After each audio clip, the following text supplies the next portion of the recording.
Everton Cebolinha do Flamengo na mira do Corinthians. Vídeo de hoje do canal do Nicola te conta quais as chances dessa negociação avançar. Bora falar também sobre o Palmeiras. Leila Pereira resolveu responder sobre a possibilidade de reforços como Almada e John Arias. Preciso trazer novidades sobre Júlio Casares. O presidente pode renunciar antes da reunião do impeachment. Para completar, novidades importantes a respeito do Galo, do Cruzeiro, falo sobre John a caminho do Zenit, a data para a volta de Neymar e muito mais.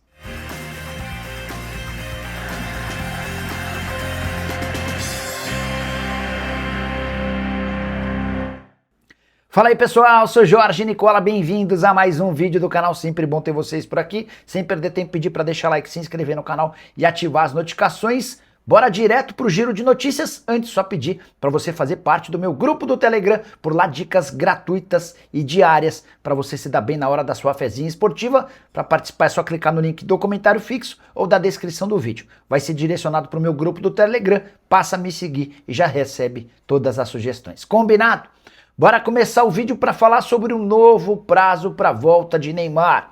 O atacante do Santos, que sonha em voltar para a seleção brasileira, não deve estar de volta aos gramados em menos de um mês. A nova previsão do Peixe é de que ele esteja à disposição do técnico Juan Pablo Vojvoda na metade do mês de fevereiro, bem em cima da última data FIFA antes da Copa do Mundo. Você sabe que no mês de março, Carlo Ancelotti faz a convocação para 2 jogos amistosos na Europa contra seleções importantes. Por que o Neymar está adiando seu retorno? A ideia é que ele esteja completamente recuperado do problema no joelho. Vale a lembrança de que ele passou por uma artroscopia no fim do ano passado. É bem verdade que o Neymar não tratou esse caso como prioridade. Fosse assim, e ele teria no dia seguinte ao fim do Campeonato Brasileiro, em 7 de dezembro, acabou o Brasileiro, no dia 8 ele poderia ter passado pela artroscopia no joelho. Acontece que essa cirurgia aconteceu apenas em 22 de dezembro, depois de vários dias em que ele foi curtir folga com amigos e família nos Estados Unidos. 22 de dezembro a cirurgia, 22 de janeiro, período de recuperação. Ainda assim, ele vai ficar mais do que um mês convencional. A ideia é que esteja completamente recuperado. Importante registrar que, voltando lá pela metade do mês de fevereiro, o Neymar perde a estreia do Campeonato Brasileiro e fica de fora de toda a fase de grupos do Campeonato Paulista, voltando apenas, eventualmente, para a disputa das quartas de final, se o Santos estiver entre os classificados. O jogo das quartas de final está previsto para o dia 22 de fevereiro. Você acha que Neymar tem chances de jogar a próxima Copa do Mundo? Já usa o espaço para comentário e registra a sua opinião, beleza? Quero falar agora sobre John a caminho do Zenit da Rússia. O time russo, que acaba de vender Gerson por 27 milhões de euros, está comprando o meio atacante do Red Bull Bragantino por 20 milhões de euros. Importante registrar que o John já havia tido um acerto com o Zenit na metade do ano passado. Foi o Red Bull Bragantino quem desfez o acordo, também de 20 milhões de euros na oportunidade, por entender que correria enorme risco de rebaixamento se o John fosse embora. Ficou meio que combinado que os russos voltariam com a mesma proposta no mês de janeiro. O Zenit foi esperto, deixou para retomar essas tratativas depois da venda do Gerson, e com os 27 milhões de euros garantidos junto ao Cruzeiro, sendo 10 milhões de euros da primeira parcela à vista. John deve se mudar para a Rússia nos próximos dias após realização de exames médicos.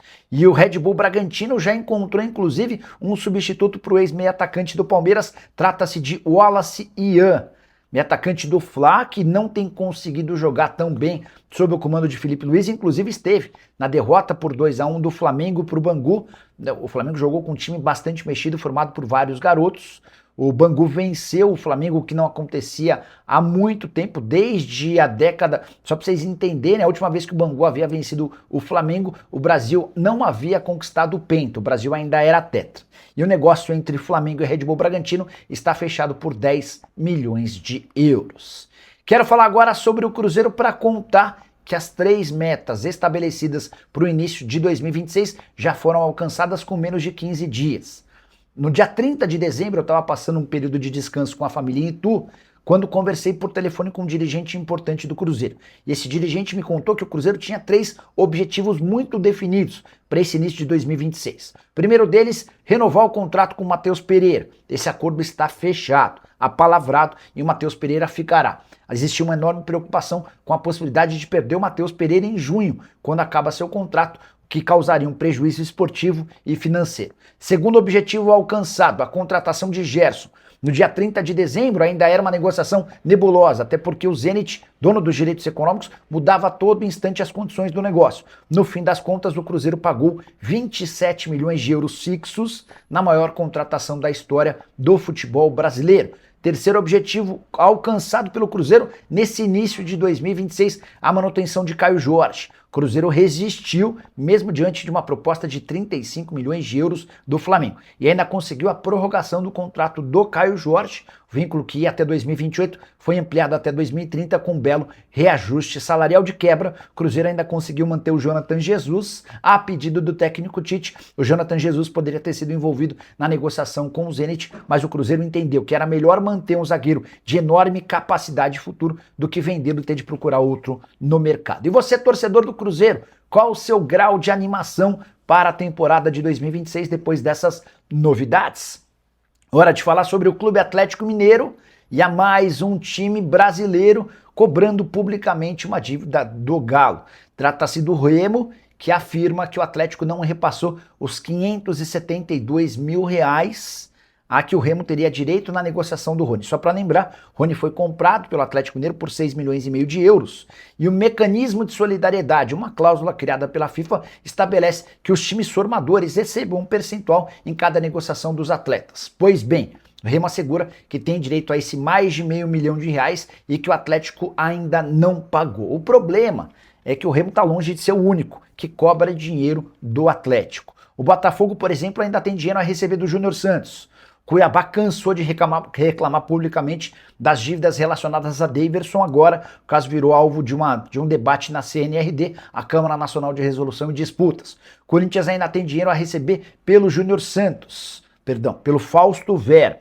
O Atlético Paranaense cobra dinheiro do Coelho. Curitiba assegura que ainda tem dinheiro a receber do Natanael. Presidente do Palestino do Chile veio a público para dizer que não recebeu nem sequer um centavo da venda do Ivan Roman. Foi inclusive o presidente do Palestino quem sugeriu que a Universidade de Chile não vendesse o Lucas Assad ao Atlético Mineiro. Para completar, Nottingham Forest já venceu em primeira instância na FIFA um processo contra o Atlético por conta da dívida na compra do Scarpa. Todo esse mutirão de débitos, de dívidas que o clube tem no mercado, acabam por causar uma imagem bastante ruim ao Galo e dificultar nas negociações. Só para lembrar que algumas semanas atrás, o Atlético tentou a contratação do Galarza, do Tajeres, que não quis fazer negócio com o Atlético. O mesmo acontece agora com o Alaú. O Lucas Assad, ao que consta, só será comprado pelo Atlético caso o Galo consiga fazer o pagamento de 4 milhões e meio de dólares à vista. E o Palmeiras vai contratar reforços de peso. Antes de vencer o Santos por 1-0 em sua estreia na Arena Barueri como mandante na atual temporada, Leila Pereira deu entrevista e foi perguntar: e aí os reforços? Quem chega, Leila? E a resposta da presidente, abre aspas, o Palmeiras está sempre atento ao mercado, querendo fortalecer o elenco. No ano passado, chegamos muito perto em 3 competições. Nem tudo está errado, mas precisamos fazer ajustes. Não posso dizer se estamos negociando com um ou outro jogador. A Leila preferiu evitar comentar especificamente sobre John Arias ou Almada, embora já tenha contado para vocês que as tratativas com o Almada se encerraram depois que o Almada e o Atlético de Madrid não aceitaram a primeira proposta do Palmeiras. Está muito claro pro Verdão que o Almada não pensa em voltar para o Brasil nesse momento. Em relação a John Arias, pode ocorrer um acordo, mas só para metade do ano. O Wolverhampton, o time dele, luta contra o rebaixamento na Premier League e o Arias tem sido titular e marcado gols nos últimos jogos. Depois a Leila ainda foi perguntada: Leila, você tem 20 milhões de euros, por exemplo, para contratar um jogador? Esse é o nível de investimento que o Palmeiras busca? A resposta da presidente: o Palmeiras é um clube equilibrado financeiramente, não está com dinheiro sobrando e sempre prezamos por honrar nossos compromissos. Jamais vamos contratar um jogador que não podemos pagar. Isso é uma vergonha. O Palmeiras tem condição de fazer excelentes propostas para excelentes jogadores. Não vou falar em valores. Tem alguns jogadores que eu gostaria que viessem, respondeu a presidente. Repasso essa pergunta para você, palmeirense. Quais jogadores você gostaria que fossem contratados pelo Verdão? Já usa o espaço para comentário e registra a sua opinião. Hora de falar sobre o São Paulo para responder se Júlio Casares cogita renunciar à presidência antes da votação do impeachment marcada para essa sexta-feira. É grande a chance de o Júlio sofrer o impeachment. Até por isso ele tem sido pressionado por pessoas da oposição e até da situação para que renuncie. Dessa maneira, a situação ficaria menos chata para ele e ele ainda teria direito a alguns pequenos benefícios dentro do São Paulo. Algo que Carlos Miguel Aidar fez, embora o Aidar tenha conversado recentemente com o Júlio e tenha dito que se arrependeu de renunciar à presidência do clube. Conversei com o Júlio antes de gravar esse vídeo e ele me assegurou o seguinte, abre aspas, vou me defender, não quero e nem penso em renunciar. Prometo soltar daqui a alguns instantes, 1 hora, 1h30, 2 horas, uma informação super importante a respeito do caso Júlio Casares, especialmente dos camarotes. Consegui acesso a um áudio e é uma carta que eu quero dividir com vocês com muito mais calma e tranquilidade para que vocês tirem suas próprias conclusões. Vem bomba por aí nas próximas horas aqui no canal do YouTube, beleza? E o Corinthians sonha em contratar Everton Cebolinha. Seria a cereja do bolo para o time alvinegro, que já tem reforços importantes como Gabriel Paulista para a zaga, Matheus Pereira para a função de volante, Pedro Milans como lateral direito e Caio César pro ataque. Cebolinha é visto no Parque São Jorge como alguém que mudaria a prateleira alvinegro. O problema é a negociação com o Flamengo. Rubro-negro tem contrato com o Cebolinha somente até 31 de dezembro. E a primeira ideia do Corinthians de pegá-lo por empréstimo está praticamente descartada. Essa ideia só pode avançar se o Flamengo conseguir renovar o contrato do Cebolinha. Não teria muita lógica para o Flamengo emprestar um jogador que está no seu último ano de contrato, com a lembrança de que o Flamengo investiu 13 milhões e meio de euros para comprá-lo do Benfica. Seria o mesmo do que aceitar a perda desses 13 milhões e meio de euros. Então, para que exista a chance de empréstimo, o Flamengo antes precisa renovar o contrato. E aí vai caber ao Cebolinha dizer se vale a pena ou não estender esse vínculo. Outra alternativa para o Corinthians seria comprar os direitos econômicos do Cebolinha, o que não parece muito real diante das circunstâncias financeiras e da necessidade de economizar. O Corinthians precisaria gastar algo na casa dos 8 milhões de euros, pelo menos essa é a pedida do Flamengo para negociar o Everton Cebolinha nesse momento. Só para completar, vale a lembrança de que o Cebolinha ganha 1,5 milhão de reais por mês no Flamengo. Esse dinheiro tem disponível, não dá para dizer que disponível, mas o Corinthians conseguiria alcançar tais cifras, mas primeiro precisa se acertar com o dono dos seus direitos econômicos. Você gostaria de Everton Cebolinha no timão? Quais reforços ainda precisam ser contratados? Já uso o espaço para comentário e responda. Só para fechar de vez, contar que na última temporada do Cebolinha com a camisa do Flamengo foram 43 jogos, 4 gols e 4 assistências. Curtiu o vídeo? Não esquece de deixar like, de se inscrever no canal e volte logo mais. Tem vídeo bombástico sobre o episódio envolvendo o áudio dos camarotes vendido de forma clandestina no São Paulo. Tchau!